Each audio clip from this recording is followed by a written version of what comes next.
Hi everyone, it's Rosie Cornell, and I just thought that I would do the pre-actual recording of the video that I want to do in relation to the right to protest and protesting etiquette.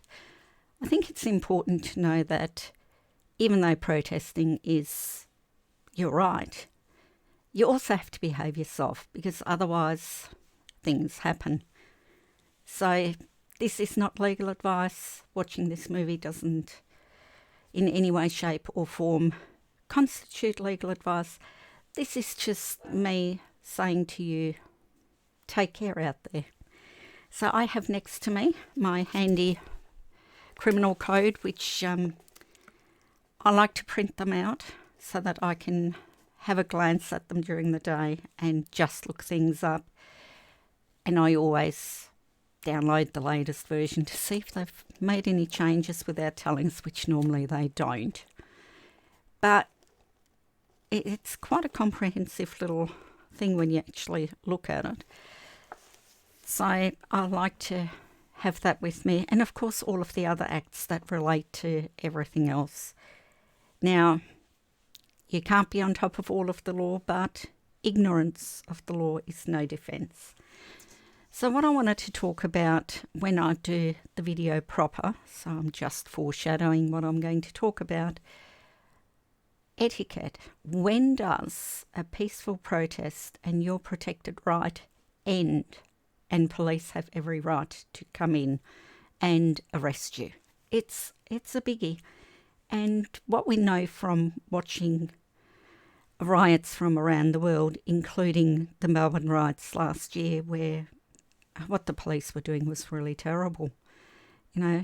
Shooting rubber bullets at protesters is not the Australian way, or at least it never used to be, but funnily enough, all sorts of things are now the Australian way, which I really resent because I like the laid-back Australia. That was much more fun than what we've got now.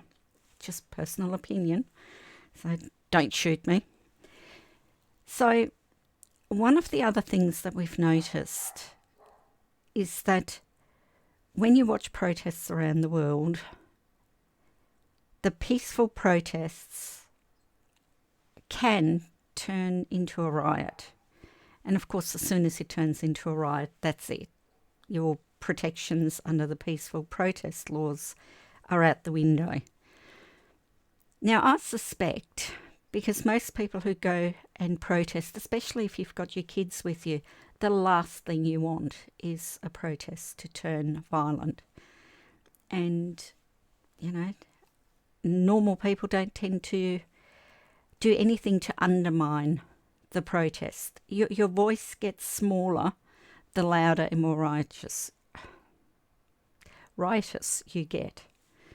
So how do we have that awareness when being at a protest? You've got to have eyes in the back of your head, literally.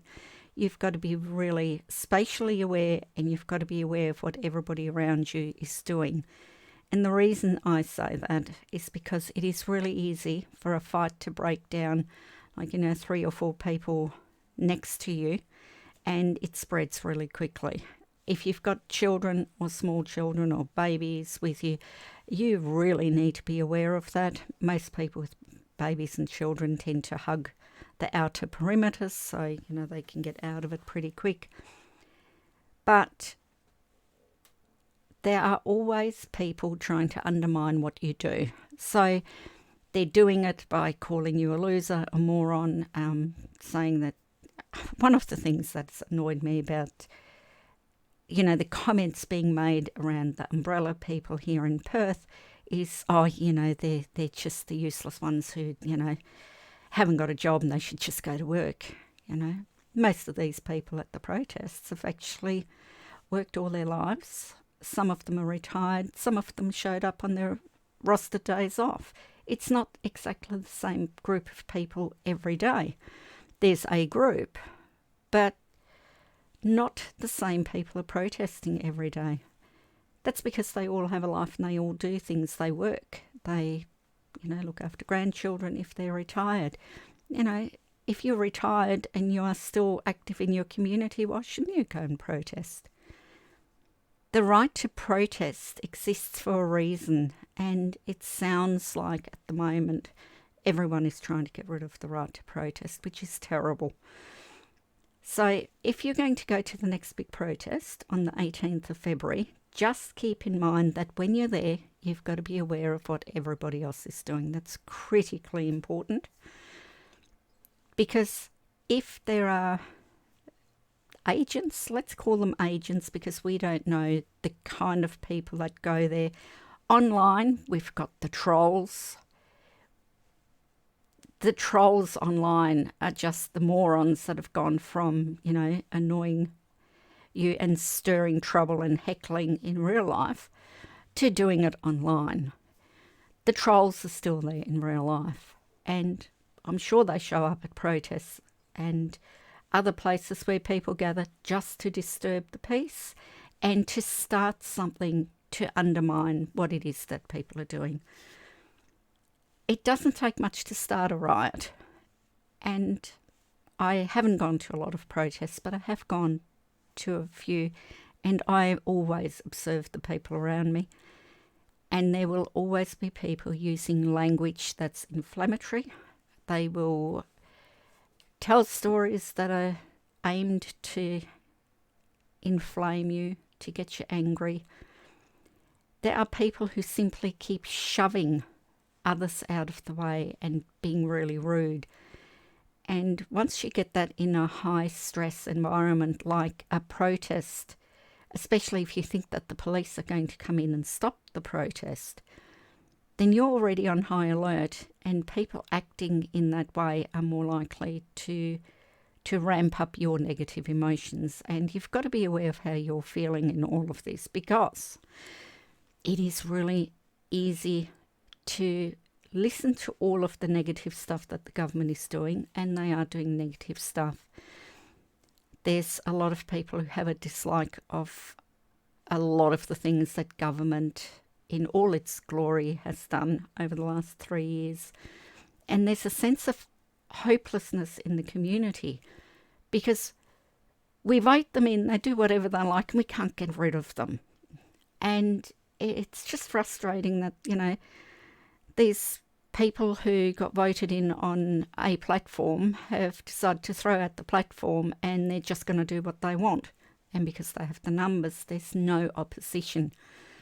I remember my own frustration when I phoned up my local member and said, well, I want you to vote against bringing in the amendments to the Emergency Management Act. And I was assured that my member would be voting the party line because that's what you do. And I'm there so much for representative democracy. You're supposed to represent us, and the party should not be the be-all and end-all. So I have my own personal feelings on that one. But I know that when you're so frustrated that the government is ignoring everything you say, which they are, that, well, how far do you push to be heard? And that's where it's really easy to cross the line from peaceful protest and, holding up your signs to actually getting in trouble with the police. So what kind of offences can you have? And I want to talk about this properly in the next video that I do about this so that you kind of know. If this is the only video you see, I just want to give you a big picture of what we're looking at. So there's riots. Now, unlawful assembly, I know that for all of the big protests in Perth, people actually apply for the licenses to be able to walk around, to do the march, that they have all of the approvals, and that's fine. But if you're still going to be protesting after the time, then suddenly it is no longer the legitimate protest. It is now an unlawful protest. So unlawful assembly, you've got to make sure you know what time the protest is supposed to be running at, because if the police take the view that we're going to shut these people down, that's the perfect time to do it. Once the time for protesting is done and there's no authorization to have it. Now, if you carry anything that's a weapon, you can be done on weapons charges. Now, everybody thinks weapon must be a gun. No, anything can be a weapon if it's used as a weapon. And there's lots of case law where they're arguing whether the implement used was actually a weapon, or the thing that somebody was holding, if it meets the standard of being a weapon. So just be aware that, if you've got a tripod for a camera and you use that to bash someone, that's a weapon. So just be aware of what you have on your person, because police might well be looking for people to get in trouble. So don't make yourself a target. This is about staying safe. All of the defences in the world don't assist you when you have to pay for a lawyer, or lo and behold, if you go and do all of the common law defences. Australia is a common law country. You can appear in court and use the common law at any time. Just make sure you give the magistrate the law that you're relying on. Don't waste all of that time on all of the "my name is" small letters, because the capital letters is something else. Just give them the law. All they want to know is the law. What makes you think you're not guilty when you've been charged with this and the police reckon they've got the evidence to show that you are guilty of this crime? Well, you show the law to the magistrate and say, well, actually what I was doing was lawful. I have not broken any laws. That's the way you go. So I've got a couple of notes here, just so that I'll remember in this quick video what I want to talk about in the big one. So other charges that could possibly arise: assault. Even if you push someone out of the way, if they report you because you might have pushed a little bit hard, that's assault. For a police officer looking to give some payback to a protester, it's assault.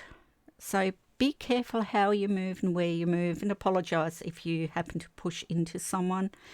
It's a crowd. We know it happens. Just be aware that, you don't step on people's toes.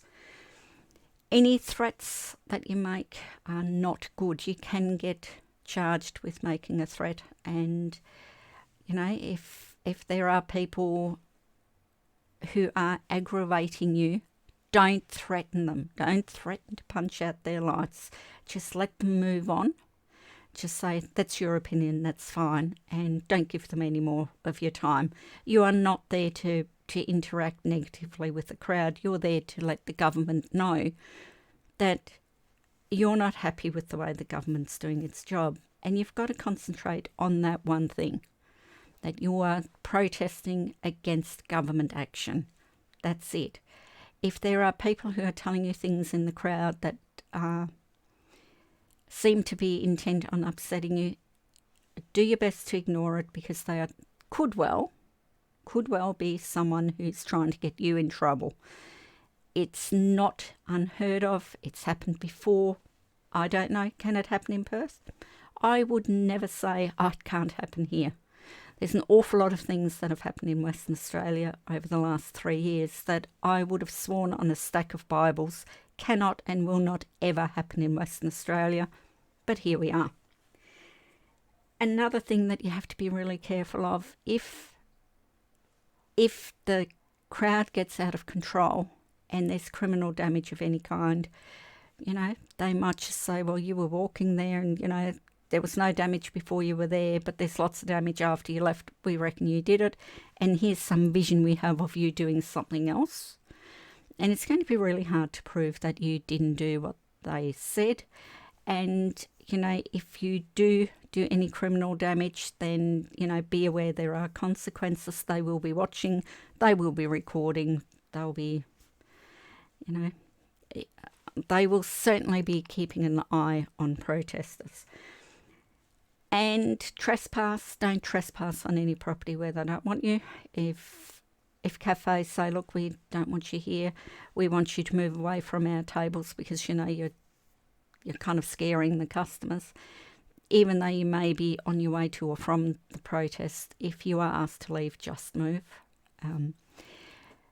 As I say, this video isn't about anything other than, you know, try to concentrate on the protest and not getting into trouble. It's really easy to get in trouble when your emotions are high and it's going to be hot.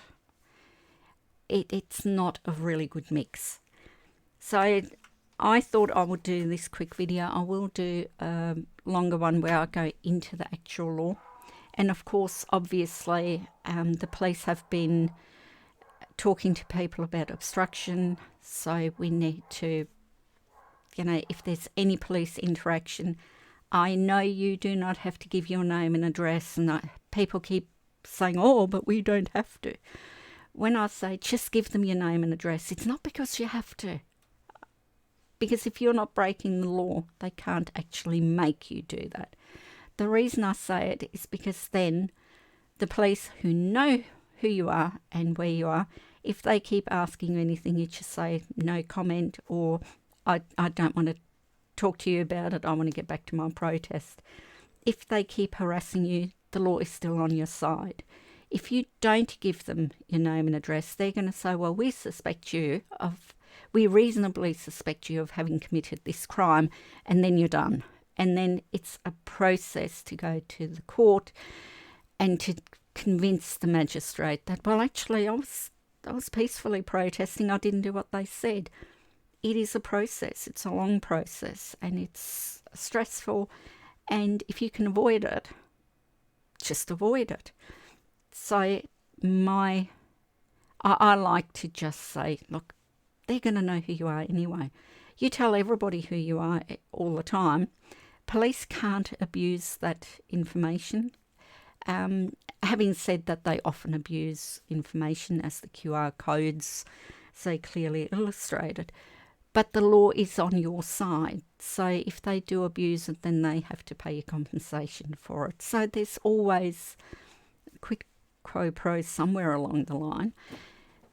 My whole thing is just to make sure that nobody actually gets jailed or seriously injured when the police, you know, when there's 10 burly police officers jumping you or, you know, starting to crack down on protesters. I need you to be safe.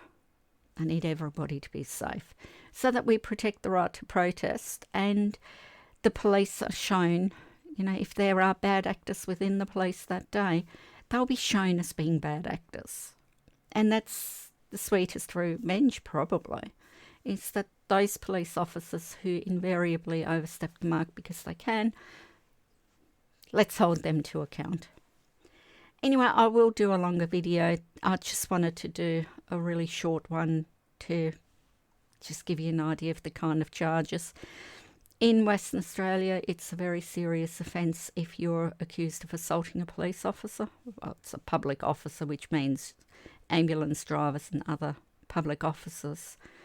But it's usually in a riot situation, it's the police you've got to worry about.